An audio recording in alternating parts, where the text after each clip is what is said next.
আসসালামু আলাইকুম ওয়া রাহমাতুল্লাহি ওয়া বারাকাতুহু। আমার প্রশ্ন হলো, মুরসালিন কারো নাম রাখা যাবে কিনা?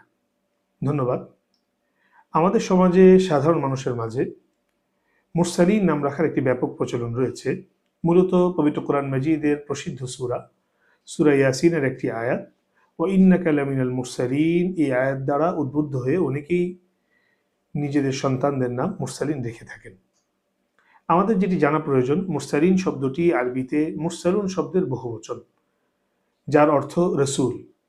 অতএব সাধারণ মানুষের জন্য রসূল নামে নাম রাখার যেমন কোনো সুযোগ নেই, মুরসাল, মুরসালিন এভাবেও নাম রাখার কোনো সুযোগ নেই।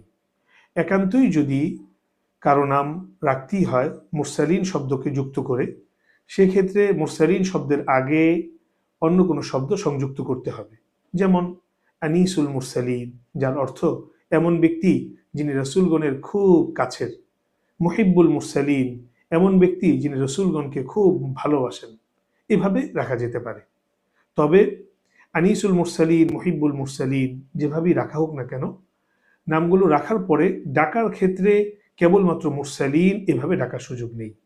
অতএব আমরা মুরসালিন নাম রাখার ক্ষেত্রে এবং নামটুকু ব্যবহার করার ক্ষেত্রে যেমনভাবে সতর্কতা অবলম্বন করব, তদ্রূপভাবে এর সাথে কোনো শব্দ সংযুক্ত করেও যদি আমরা নামকরণ করি, ডাকার ক্ষেত্রে শুধুমাত্র মুরসালিন না ডেকে নামের প্রথম অংশ যেটি, সেটি দ্বারা ডাকার ব্যাপারে আমরা সচেষ্ট হব। আসসালামু আলাইকুম ওয়া রাহমাতুল্লাহ।